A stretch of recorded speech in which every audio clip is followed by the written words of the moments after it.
ขอเชิญพบกับรายการบ้านไม่รู้โรยรายการดีๆที่จะทำให้คุณนั้นก้าวสู่ช่วงสูงวัยได้อย่างมีคุณภาพที่คลื่น AM 639วันอาทิตย์ในช่วงเวลา 9 นาฬิกาถึง 10 นาฬิกาคลื่น FM 93.25 เมกะเฮิรตซ์วันอาทิตย์ที่ช่วงเวลา 11 นาฬิกาถึง 12 นาฬิกาและคลื่น 98 เมกะเฮิรตซ์วันเสาร์และอาทิตย์ช่วงเวลา 14 นาฬิกาถึง 15 นาฬิกา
างเก็บอยู่คงได้ห่วง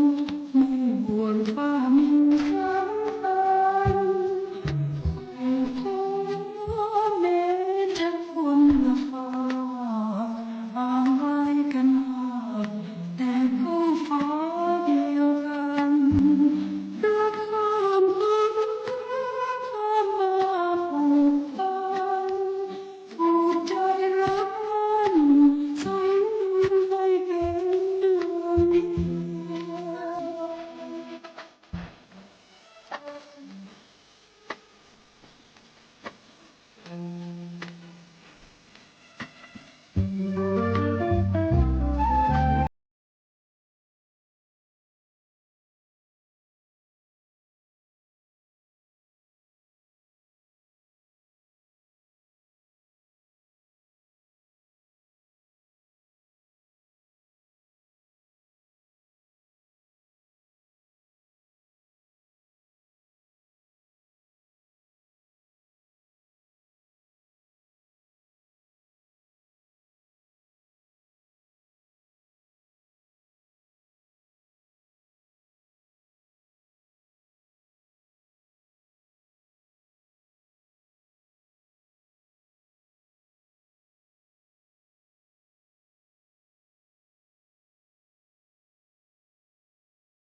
ทักทายคุณผู้ฟังทุกท่านครับขอต้อนรับเข้าสู่ช่วงรายการบานไม่รู้โรยครับรายการดีๆที่จะทำให้คุณนั้นก้าวสู่ช่วงสูงวัยได้อย่างมีคุณภาพนะครับวันนี้กลับมาพบกับผมเมทัศน์จำศรีโรตีคนเดิมครับเรามาพร้อมกับข่าวสารสาระความรู้ที่เป็นเรื่องใกล้ตัวนะครับแล้วก็เป็นเรื่องที่ต้องบอกว่าพวกเราทุกคนเองเนี่ยจะต้องให้ความสำคัญเพราะถ้าเกิดเราไม่ให้ความสำคัญก็จะทำให้เรานั้นสุขภาพย่ำแย่ลงและก็นำไปสู่การเสียเงินที่มากยิ่งขึ้นด้วยนี่แหละครับมีแต่เสียกับเสียเนาะถ้าเกิดว่าเราไม่ใส่ใจไม่ดูแลสุขภาพของตนเองตั้งแต่เนิ่นๆนะครับคุณผู้ฟังครับวันนี้เรามีประเด็นที่น่าสนใจนะโดยเฉพาะในเรื่องของลำไส้เป็นเรื่องใกล้ตัวมากเชื่อไหมครับว่าลำไส้เนี่ยสามารถบอกโรคได้ด้วยนะครับวันนี้เดี๋ยวเราจะทำความรู้จักกับลำไส้ของเรามากยิ่งขึ้นด้วยรวมถึงเรื่องของอุจจาระอันนี้คือถ้าใครรู้ใครดูออกก็จะทำให้ท่านรู้เลยว่าท่านจะต้องปรับเปลี่ยนวิธีการกินยังไงบ้างรวมถึงสีของอุจจาระเองเนี่ยก็สามารถที่จะบ่งบอกโรคที่อาจจะเกิดขึ้นในร่างกายของท่านได้ด้วยนะครับหลายคนเนี่ยโอ้โหมองคือมารู้สึกตัวอีกทีหนึ่งก็คือตอนลำไส้ของท่านเนี่ยแย่แล้วอุจจาระก็แย่แล้วทั้งที่มันมีการเตือนมาโดยตลอดเพราะฉะนั้นเนี่ยใครรู้ก่อนใครเตรียมตัวก่อนนะครับโอกาสที่จะป่วยเป็นโรคร้ายแรงเนี่ยมันก็จะลดน้อยลงนั่นเองนะครับนอกจากนี้เรายังมาพูดถึงเรื่องของสมุนไพรด้วยคราวนี้จะเป็นสมุนไพรบรรเทาอาการท้องผูกสำหรับคนที่ท้องผูกบ่อยๆนะฮะก็จะนำมาบอกมาเล่าต่อกันด้วยเพื่อเราจะนำไปใช้กันนะครับและเพื่อไม่ให้เป็นการเสียเวลาครับคุณผู้ฟังเดี๋ยวเรามาเริ่มต้นกันก่อนเลยที่เรื่องของลำไส้เป็นเรื่องไกลตัวมากต้องบอกว่าลำไส้เนี่ยเป็นอวัยวะที่หลายคนมักจะมองข้ามคุณผู้ฟัง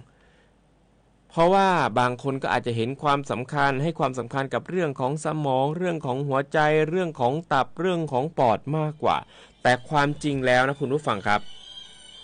ความจริงแล้วเนี่ยลำไส้เองเนี่ยมีความสำคัญไม่น้อยกว่าอวัยวะอื่นๆเลยคุณผู้ฟัง นะครับเพราะว่าลำไส้นั้นจะช่วยให้เรื่องของระบบการทำงานของทางเดินอาหารดีมากยิ่งขึ้นด้วยช่วยสร้างพลังงานรวมไปถึงเรื่องของการขับถ่ายของเสียออกจากร่างกายนะครับถ้าเกิดว่าระบบทางเดินอาหารของเราเนี่ยมันมีปัญหาขาดความสมดุลร่างกายเราก็จะไม่สามารถทำงานได้ตามปกติได้นะก็ทำให้อาจจะเกิดอาการเหนื่อยล้าขาดสมาธิสุดท้ายอาจจะนำไปสู่โรคร้ายแรงรวมไปถึงโรคร้ายแรงอย่างโรคมะเร็งได้ด้วยนะครับคุณผู้ฟังครับต้องบอกว่าถ้าจะเปรียบเสมือนลำไส้เนี่ยมันก็คือสิ่งที่จะนำของเสียออกจากร่างกายถ้าลำไส้ของเราไม่สมบูรณ์ก็เท่ากับว่าร่างกายของเราจะไม่สามารถจะนำของเสียออกจากร่างกายได้น้อยลงและโอกาสที่ของเสียที่มันค้างอยู่ในร่างกายของเราเนี่ยมันก็อาจจะส่งผลให้ร่างกายของเราพังได้นะครับทีนี้ระบบทางเดินอาหารเขาเรียกระบบอีกอย่างหนึ่งว่าระบบย่อยอาหารนะครับเริ่มตั้งแต่ช่องปากลำคอกินข้าวเข้าปากเนาะผ่านลำคอเสร็จผ่านหลอดอาหารผ่านกระเพาะอาหารจากนั้นจากกระเพาะอาหารเนี่ยพอย่อยเสร็จก็จะไปลำไส้เล็กเสร็จไปลำไส้ใหญ่จากนั้นไปจนถึงรูทวารนั่นเองนะครับทวารหนักตับถุงน้ำดีท่อน้ำดีแล้วก็ตับอ่อนเพราะฉะนั้นเนี่ยร่างกายของเราเนี่ยมันเริ่มต้นตั้งแต่ตอนกินแล้วเราก็ต้องกินอาหารที่มันมีประโยชน์มีทั้งโปรตีนไขมันวิตามินแล้วก็น้ำนั่นเองนะครับหลังรับประทานอาหารระบบย่อยอาหารและระบบย่อยอาหารเนี่ยมันจะย่อยอาหารเป็นชิ้นส่วนเล็กๆให้ร่างกายเนี่ยดูดซึมได้จากนั้นร่างกายก็จะนำสารอาหารใช้เป็นพลังงานทำให้ร่างกายของเราเนี่ยเจริญเติบโตขึ้นและนำส่วนอื่นๆไปซ่อมแซมเซลล์ด้วยนะครับรวมถึงส่วนที่เป็นของเสียก็จะถูกขับถ่ายออกมานั่นเองทีนี้ในเรื่องของการทำงานของลำไส้เนี่ยเรื่องของการทำงานของลำไส้นะครับลำไส้เป็นส่วนที่ยาวที่สุดแล้วก็จะมีทั้งลำไส้เล็กลำไส้ใหญ่ในส่วนของลำไส้เล็กเนี่ยเขาจะทำหน้าที่ในการย่อยอาหารประเภทคาร์โบไฮเดรตโปรตีนและไขมันครับโดยอาหารที่มันย่อยไปแล้วเนี่ยบางส่วนและที่ยังไม่ถูกย่อยก็จะเคลื่อนผ่านกล้ามเนื้อหูรูดระหว่างกระเพาะอาหารกับลำไส้เล็กซึ่งลำไส้เล็กสามารถที่จะหลั่งเอนไซม์หรือว่าน้ำย่อยเพื่อใช้ในการย่อยได้เองแล้วก็ได้น้ำย่อยจากตับอ่อนด้วยอีกส่วนหนึ่งมาช่วยในการย่อยอาหารนั่นเองนะครับนอกจากนี้ลำไส้เล็กเนี่ยก็ยังเป็นบริเวณที่ดูดซึมสารอาหารด้วยรวมไปถึงแร่ธาตุและวิตามินเกือบทั้งหมดเลยนะครับเพราะว่าเป็นบริเวณที่มีการย่อยอาหารเกิดขึ้นอย่างสมบูรณ์ขออภัยครับเกิดขึ้นอย่างสมบูรณ์นะผ่านผนังทางเดินอาหารเข้าสู่กระแสเลือดนะครับเพื่อส่งต่อไปยังส่วนต่างๆของร่างกายด้วยอันนี้คือส่วนของลำไส้เล็กนะครับเป็นทำหน้าที่เป็นในการย่อยอาหารประเภทคาร์โบไฮเดรตโปรตีนแล้วก็ไขมันด้วยนะต่อมาจากลำไส้เล็กแล้วเนี่ยมาที่ลำไส้ใหญ่ซึ่งการดูดซึมอาหารที่ย่อยแล้วส่วนใหญ่ก็เกิดขึ้นที่ผนังลำไส้เล็กครับส่วนอาหารที่ไม่สามารถที่จะย่อยได้ถูกย่อยหรือย่อยไม่ได้เนี่ยก็จะถูกส่งไปยังลำไส้ใหญ่พอลำไส้ใหญ่รับกากอาหารมาแล้วนะครับเขาจะทำหน้าที่ในการดูดซึมน้ำจากกากอาหารจากนั้นก็จะส่งต่อกากอาหารไปยังลำไส้ใหญ่ส่วนปลายและทวารหนักเพื่อกำจัดออกจากร่างกายในรูปแบบของอุจจาระนั่นเองนะครับทีนี้เนี่ยเราจะสังเกตได้ชัดเลยเนี่ยเวลาที่เรากินผักมากไปกินผักน้อยไปนะสังเกตได้ชัดเจนเลยคนที่ไม่ค่อยกินผักเนี่ยมันก็จะมีอาการที่แบบว่าถ่ายลำบากคุณผู้ฟังเพราะมันไม่มีกากอาหารที่จะแบบดูดซึมซับน้ำอาจจะนำไปสู่อาการท้องผูกได้นะฮะแล้วก็พอท้องผูกเสร็จต้องเบ่งล้างอีกปรากฏว่าพอเบ่งแรงเสร็จมันจะมีความดันเลือดอยู่มันก็จะทำให้เส้นเลือดที่บริเวณผนังที่บริเวณลำไส้ใหญ่เนี่ยปูดออกมาได้หรือว่าเป็นบริเวณทวารหนักอาจจะทำให้เป็นฤทธิ์สีดวงก็ได้เช่นเดียวกันนะอันนี้เป็นโรคอีกหนึ่งโรคยอดฮิตของคนไทยเลยนะเพราะว่าหลายคนเนี่ยก็ชื่นชอบในการกินหมูกระทะกินชาบูแล้วหลายคนก็กินผักน้อยมากเลยเพราะฉะนั้นใครที่ไม่ค่อยชอบกินผักเนี่ยต้องระวังนะสำหรับโรคฤทธิ์สีดวงแล้วก็มันจะไปเป็นการสร้างภาระให้กับลำไส้ใหญ่ด้วยเพราะฉะนั้นเนี่ยกากอาหารกากใยต่างๆเนี่ยอันนี้สำคัญอย่างมากเลยนะครับ ทีนี้เนี่ยเวลากินอาหารเราจะกินยังไงล่ะให้มันสามารถที่จะบำรุงลำไส้ของเราได้นะฮะอาหารอย่างแรกเลยนะครับในเขาเรียกว่าเป็นคอนเซปต์ของเขาก็คืออาหารเนี่ยมันจะต้องหลากหลายและครบหมู่นะฮะการรับประทานอาหารซ้ำๆทุกวันทำให้ได้รับสารอาหารที่จำกัดและไม่เพียงพอต่อการทำงานของอวัยวะในร่างกายเพราะฉะนั้นก็ควรที่จะเลือกรับประทานอาหารที่หลากหลายและมีประโยชน์ครบทั้ง5หมู่ครับจะได้ช่วยเสริมสร้างภูมิป้องกันโรคด้วยนะหรือว่าจะเป็นผลไม้หลากสีถ้าเกิดว่าเป็นผลไม้สีแดงนะผักผลไม้สีแดงเนี่ยเขาจะอุดมไปด้วยไลโคปีนอันนี้พบมากในผักผลไม้สีแดงอย่างเช่นมะเขือเทศบีทรูทและก็แอปเปิลนะครับหรือว่าจะเป็นผักผลไม้สีเหลืองสีส้มอันนี้อุดมไปด้วยวิตามิน A และเบต้าแคโรทีนพบในฟักทองแครอทและก็ส้มครับสีเขียวจะอุดมไปด้วยอัลฟาแคโรทีนครับรวมไปถึงคลอโรฟิลล์ด้วยพบในผักใบเขียวทั้งหมดเลยครับสีม่วงครับอุดมไปด้วยสารเอนโทไซยานินพบในกะหล่ำม่วงดอกอัญชันลูกพรุนและข้าวเหนียวดำนะครับส่วนสีขาวจะอุดมไปด้วยสารแซนโทนอันนี้พบมากในกระเทียมหัวไชเท้าแล้วก็เห็ดครับนอกเหนือจากการกินผักผลไม้หลากสีแล้วนะครับเราก็สามารถที่จะทานธัญพืชและถั่วได้ด้วยนะเพราะว่าธัญพืชและถั่วจะอุดมไปด้วยวิตามินเกลือแร่ไฟเบอร์และโปรตีนรวมไปถึงสารต้านอนุมูลอิสระด้วยนะครับนอกจากนี้ก็ยังช่วยรักษาระดับน้ำตาลให้สมดุลจะช่วยลดอาการท้องผูกได้ด้วยนะครับต่อมาก็จะเป็นพวกเครื่องเทศนะครับอย่างเช่นพวกที่จะช่วยเพิ่มรสชาติแล้วก็กลิ่นหอมให้กับอาหารอย่างเช่นพวกพริกขมิ้นกระเทียมและขิงครับจะมีสรรพคุณลดอาการอักเสบกระตุ้นระบบภูมิคุ้มกันและลดความเสี่ยงต่อการเกิดโรคมะเร็งนะครับแต่อย่างไรก็ตามใครที่จะกินรสจัดๆระวังเอาไว้ด้วยนะใครที่ชื่นชอบกินอาหารรสจัดเนี่ยมันจะส่งผลต่อกระเพาะอาหารด้วยแล้วก็ส่งผลต่อเรื่องของลำไส้ด้วยเช่นเดียวกันเพราะฉะนั้นกินพริกกินได้ครับแต่ถ้าเกิดว่ากินเผ็ดจัดเผ็ดเกินไปอันนี้ไม่แนะนำนะครับต่อมา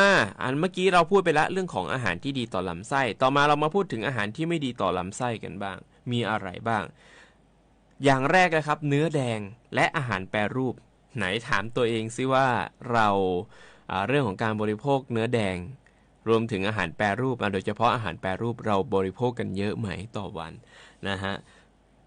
ด้วยความที่มันกินง่ายเนาะหาง่ายกินง่ายมันก็เลยทำให้หลายคนเนี่ยที่มีชีวิตแบบต้องใช้ชีวิตอย่างเร่งด่วนเขาก็เลือก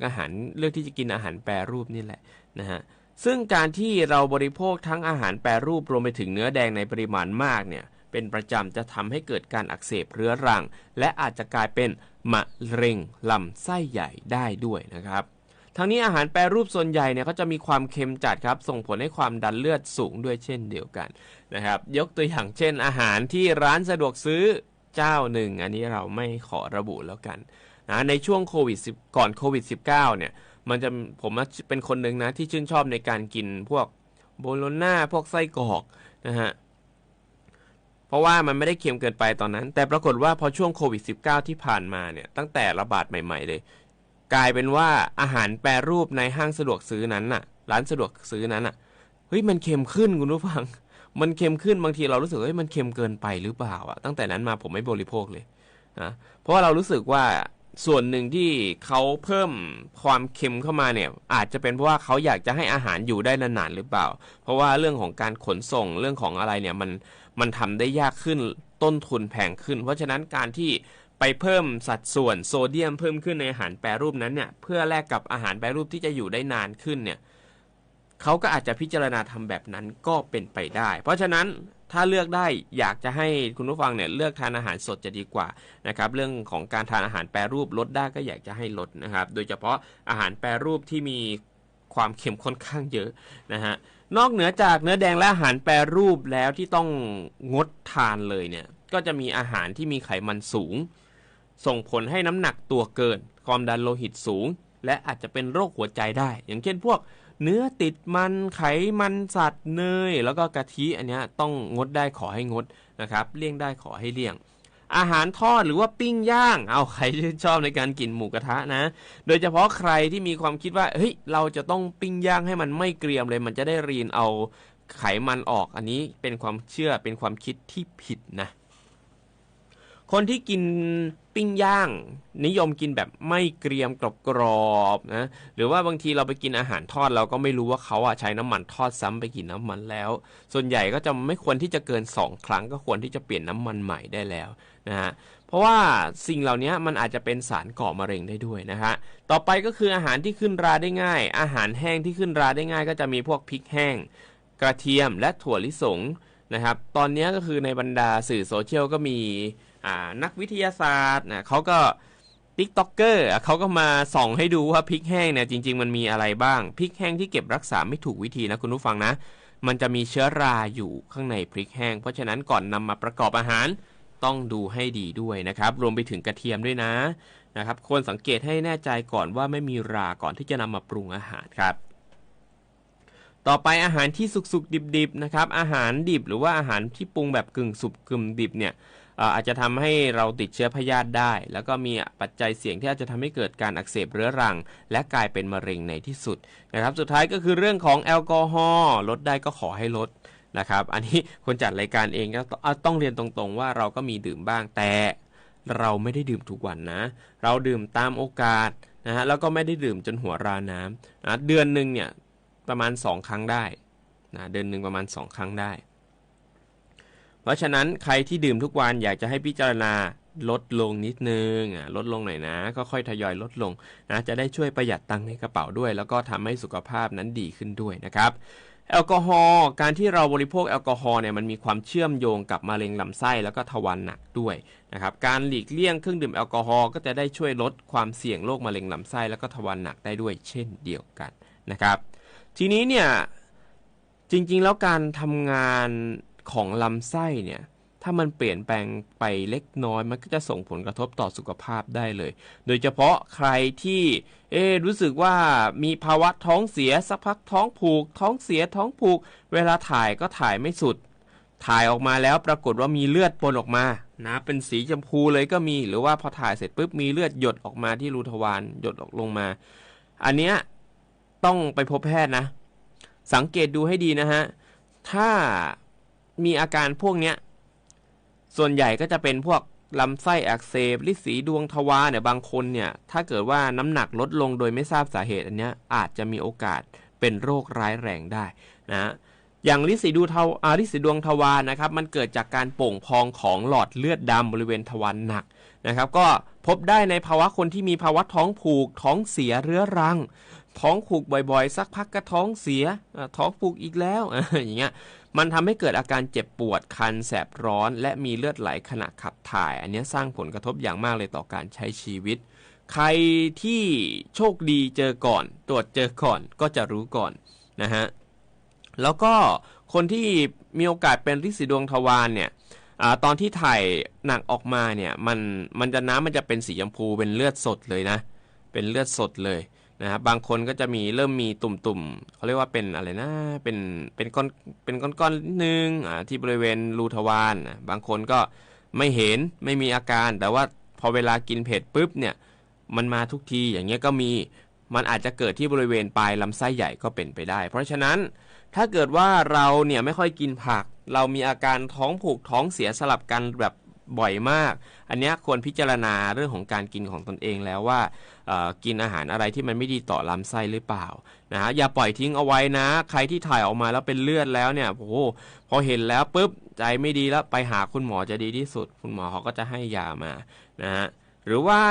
แผลปริที่ขอบทวารหนักอันนี้ก็คือมักจะพบในคนที่ท้องผูกเรื้อรังนะทำให้เกิดอาการเจ็บป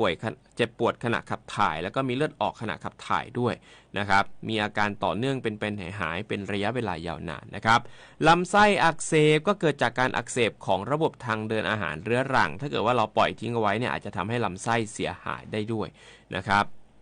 อาการที่พบก็คือรู้สึกไม่สบายท้องปวดท้องมีแก๊สในท้องอืดคลื่นไส้ท้องเสียท้องผูกหรือว่าอ้วกหรือว่าอาเจียนนั่นเองนะครับอันสุดท้ายก็คือมะเร็งลำไส้คุณผู้ฟังสังเกตให้ดีนะถ้าเกิดว่าเราพบลักษณะของอุจจาระของเรามันมีการเปลี่ยนแปลง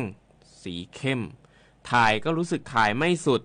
นานติดต่อกันกว่า1เดือนรวมถึงมีอาการเบื่ออาหารน้ำหนักลดลงโดยไม่ทราบสาเหตุอันนี้ครับควรพบแพทย์โดยเร็วเลยนะควรพบแพทย์โดยเร็วเลยนะครับ เรื่องของการตรวจคัดกรองโรคเกี่ยวกับลำไส้เนี่ยหลายคนก็ถามมาว่าแล้วอย่างเงี้ยควรจะตรวจตั้งแต่อายุเท่าไหร่นะครับหลักๆส่วนใหญ่เนี่ยการเข้าตรวจลำไส้ก็ควรที่จะตรวจตั้งแต่อายุ45ปีขึ้นไปแต่บางคนเนี่ยด้วยความที่พฤติกรรมในการกินมันผิดแปลกบางคนไม่ค่อยกินผักบางคนกินเนื้อหนักมากกินหมูหนักมากอันนี้ก็ต้องระมัดระวังเพราะว่ามันอาจจะเกิดขึ้นกับคนที่อายุต่ำกว่า45ปีก็ได้เช่นเดียวกันนะครับเพราะฉะนั้นเนี่ยถ้าเกิดว่าเอาง่ายๆเลยถ้าเกิดว่าท่านสังเกตตัวเองแล้วเนี่ยมีลักษณะอาการท้องผูกท้องเสียสลับกันเป็นระยะเวลายาวนานแถมวันไหนที่กินของเผ็ดปุ๊บปรากฏว่าอุจจาระมีเลือดปนอันเนี้ยควรไปหาหมอได้แล้วนะครับอย่ารอช้าไปหาหมอเลยดีกว่านะครับวิธีการตรวจคัดกรองของเขาก็มีการตรวจหลายอย่างนะอย่างฤทธิ์สีดวงถ้าเกิดว่าเป็นบริเวณปากทวารหนักเนี่ยหมอเขาก็จะรู้เขาก็จะดูมันก็จะเห็นนะฮะหรือถ้าเกิดว่าเป็นที่ลำไส้ใหญ่เขาอาจจะต้องใช้กล้องส่องผ่านเข้าไปนะครับก็แล้วแต่เคสเนาะอันนี้ก็คือเรื่องของลำไส้นั่นเองนะครับทีนี้เนี่ยเป็นเรื่องของการดูแลสุขภาพลำไส้มันจะมี4เคล็ดลับด้วยกันคุณผู้ฟังอย่างแรกการดื่มน้ำอุ่นทันทีหลังตื่นนอนคือตื่นออกมาปุ๊บอุ่นน้ำเสร็จปุ๊บดื่มน้ำชาหรือดื่มน้ำอุ่นอันเนี้ยทำได้นะครับหลังจากที่เรานอนหลับไปทั้งคืนแล้วเนี่ยร่างกายของเราจะสูญเสียน้ำเพราะฉะนั้นสิ่งแรกที่ควรทำเลยก็คือดื่มน้ำอุ่น1แก้วครับประมาณ200ถึง300มิลลิลิตรก่อนรับประทานอาหารเช้านะครับควรใช้น้ำที่มีอุณหภูมิประมาณ 30-40 องศาเซลเซียสครับแล้วก็จิบทีละน้อยเดี๋ยวมันจะลวกลิ้นเอานะ นอกจากนี้น้ำอุ่นเนี่ยมันเป็นเหมือนสัญญาณปลุกครับคุณผู้ฟังเป็นสัญญาณปลุกให้กับระบบทางเดินอาหารจะช่วยเติมน้ำให้กับเซลล์และกระตุ้นการบีบตัวของลำไส้อย่างอ่อนโยนซึ่งการกระทำนี้ครับจะช่วยให้ของเสียนั้นเคลื่อนตัวได้เร็วขึ้นลดความเสี่ยงของอาการท้องผูกและเป็นการเตรียมพร้อมที่สมบูรณ์แบบในการขับสารพิษออกจากร่างกายครับนอกจากการดื่มน้ำอุ่นหลังตื่นนอนแล้วตื่นมาปุ๊บต้มน้ำอุ่นดื่มเลยนะ2ก็คือขับถ่ายให้เป็นเวลาและอย่ากลั้นเป็นอันขาดเลยนะครับอาการท้องผูกและการสะสมของเสียคืออุปสรรคใหญ่ของการเผาผลาญและการลดน้ำหนักช่วงเช้าเป็นช่วงเวลาที่ดีที่สุดครับในการกำจัดของเสียออกจากร่างกายเพราะฉะนั้นเราควรที่จะพยายามสร้างนิสัยการขับถ่ายให้เป็นเวลาทั้งการถ่ายอุจจาระและปัสสาวะในช่วงเช้าทุกวันอย่าไปกลั้นอันขาดเลยเพราะว่าถ้าปวดแล้วก็คือต้องไปเข้าห้องน้ำครับการที่เราไปกั้นขับถ่ายเนี่ยมันจะทำให้สารพิษนั้นถูกดูดกลับเข้าสู่กระแสเลือดทำให้ระบบเผาผลาญทำงานช้าลงและลดประสิทธิภาพในการเผาผลาญไขมันเพราะฉะนั้นการถ่ายตรงเวลาก็คือกุญแจสำคัญในการรักษาลำไส้ให้สะอาดและเบาสบายนั่นเองนะครับ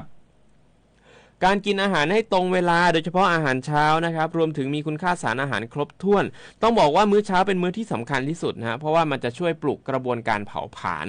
และกระตุ้นการเผาผลาญไขมันตลอดทั้งวันนะฮะช่วงเวลาที่เหมาะสมที่สุดในการรับประทานอาหารเช้าเลยก็คือตั้งแต่6โมงเช้าเนี่ย6โมงครึ่งไปจนถึง8โมงครึ่งโดยสามารถทานอาหารเช้าเร็วที่สุดก็คือตีห้านะครับแล้วก็อาหารเช้าเนี่ยไม่ควรทานหลัง10โมงเช้านะฮะการที่หลายคนเนี่ยไปงดมื้อเช้าก็อาจจะทำให้รู้สึกหิวมากในมื้อกลางวันและจะทำให้การเผาผลาญในร่างกายเนี่ยทำงานช้าลงนั่นเองนะครับเพราะฉะนั้นมื้อเช้าควรรับประทานอาหารให้ครบถ้วนเน้นอาหารที่มีโปรตีนสูงเช่นพวกไข่หรือว่าโยเกิร์ตรวมไปถึงอาหารที่มีไฟเบอร์สูงเช่นธัญพืชไม่ขัดสีผลไม้แล้วก็ผักนั่นเองนะครับการผสมผสานนี้จะทำให้ร่างกายของเราเนี่ยรักษาระดับพลังงานให้คงที่และช่วยให้ระบบย่อยอาหารทำงานอย่างมีประสิทธิภาพด้วยนะครับและเคล็ดลับสุดท้ายก็คือเรื่องของการขยับร่างกายในช่วงเช้านะไม่จำเป็นที่จะต้องใช้เวลาหลายชั่วโมงในฟิตเนสครับหรือว่าต้องออกกำลังกายอย่างจริงจังเพื่อกระตุ้นการดีท็อกซ์ในตอนเช้าแค่เราเนี่ยขยับร่างกายเบาๆแค่ยืดกล้ามเนื้อฝึกการหายใจเข้าลึกๆอันนี้เพียงพอแล้วคุณผู้ฟังนะครับอาจจะใช้วิธีการเคลื่อนไหวเบาๆเช่นการยืดเส้นการเดินช้าๆไม่กี่นาทีอันเนี้ยมันก็จะช่วยกระตุ้นการไหลเวียนเลือดของเราแล้วก็เร่งกระบวนการเผาผลาญได้ทันทีเลยนะครับหรือแม้แต่การฝึกหายใจลึกๆเนี่ยบนเตียงตอนเช้าก็สามารถ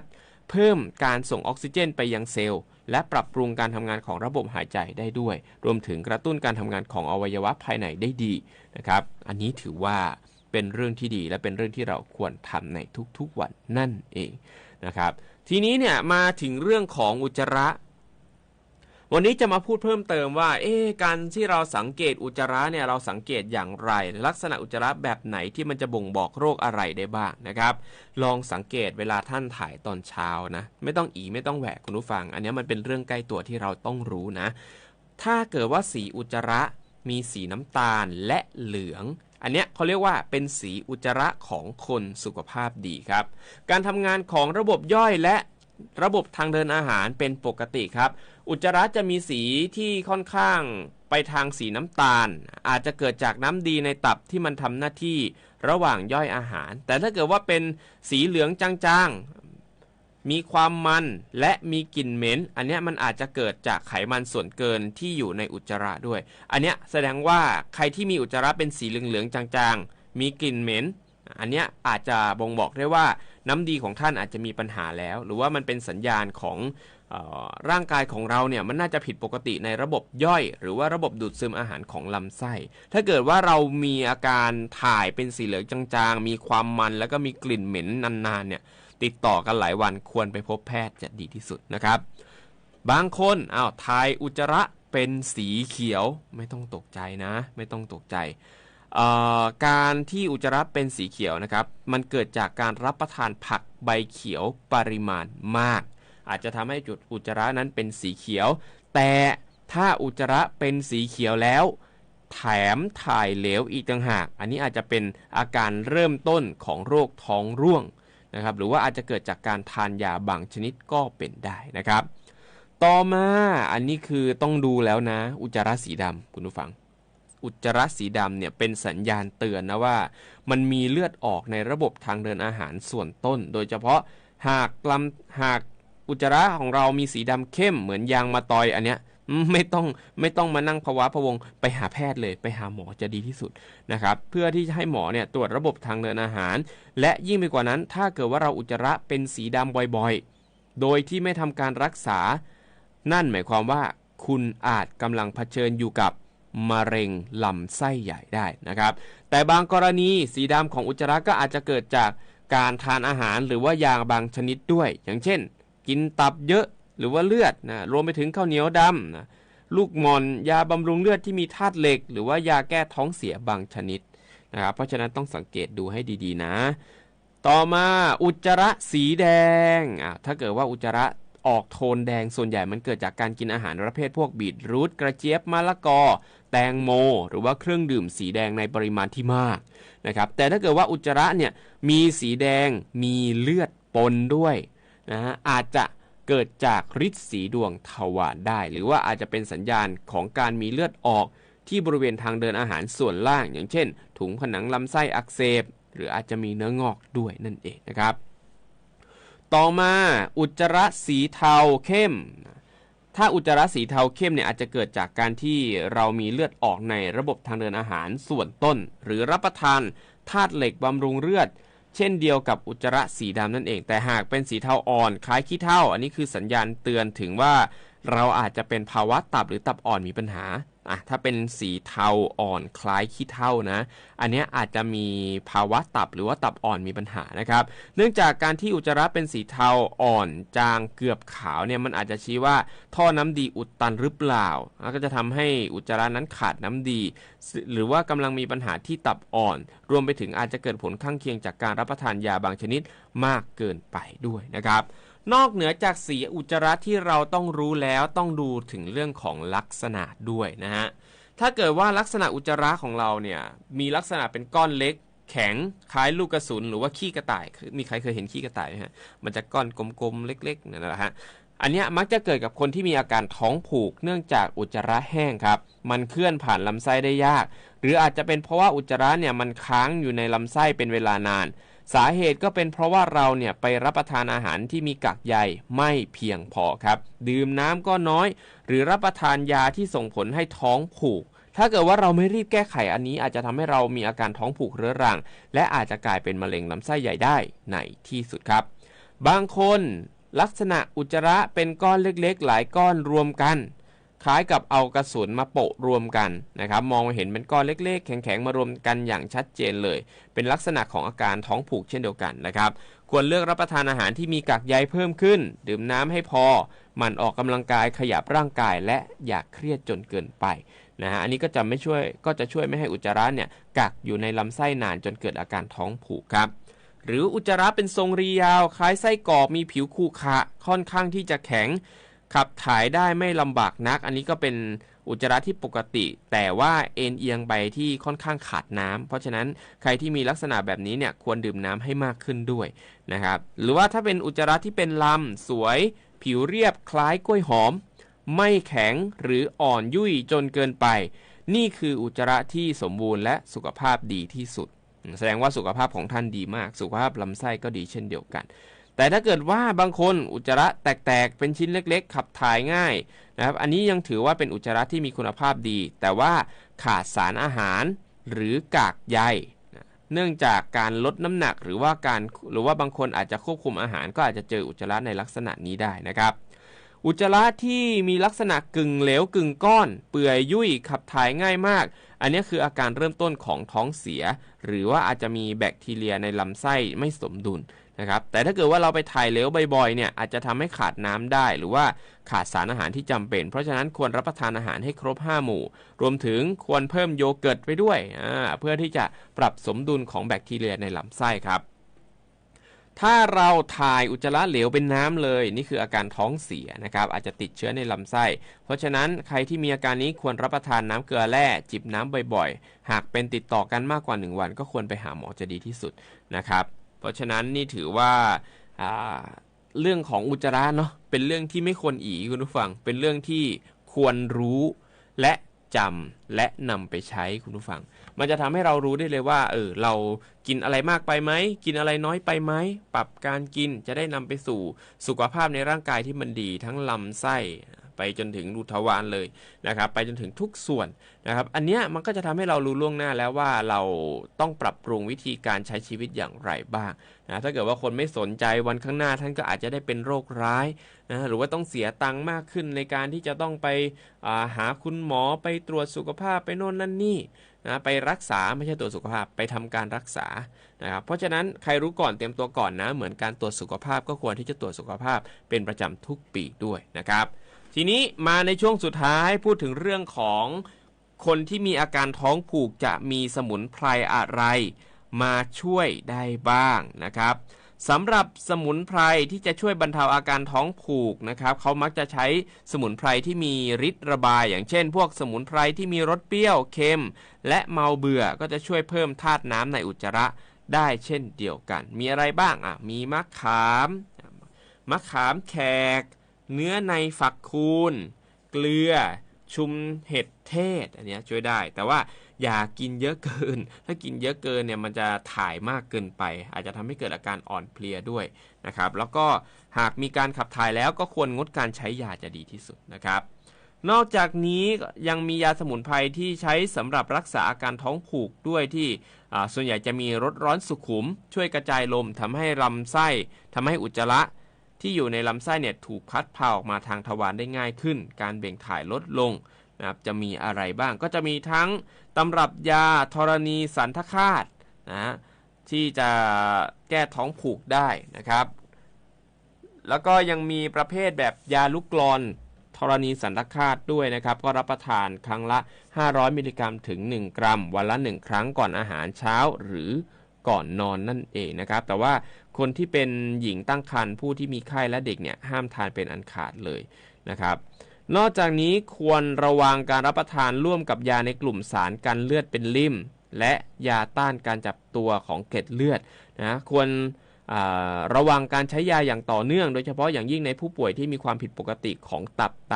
เนื่องจากอาจจะทำให้เกิดการสะสมของการบูนและเกิดพิษในร่างกายได้นะครับห้ามใช้ยาก่อนใช้ยาควรขอคำปรึกษาจากเภสัชกรจะดีที่สุดว่ามันมียาบางตัวเนี่ยที่มันไม่สามารถใช้ร่วมกันกับธรณีสันทคาตได้นะครับแล้วก็ใครที่เป็นกลุ่มผู้สูงอายุควรที่จะงดการใช้ นะครับนอกเหนือจากการทานสมุนไพรเพื่อบรรเทาอาการท้องผูกแล้วเนี่ยก็ควรที่จะปรับเปลี่ยนพฤติกรรมด้วยลดความวิตกกังวลลดความเครียดอันนี้ก็สามารถช่วยได้เช่นเดียวกันกินอาหารกากใยสูงผักและผลไม้ดื่มน้ำให้เพียงพอขับถ่ายให้ตรงเวลาพวกนี้จะช่วยได้ดีที่สุดเลยครับคุณผู้ฟังและนี่ก็คือรายการบานไม่รู้โรยครับที่นำเรื่องราวข่าวสารดีๆด้านสุขภาพมาเล่าให้คุณผู้ฟังได้ฟังกันครับเดี๋ยวเราพบกันอีกในครั้งหน้าสำหรับวันนี้สวัสดีครับ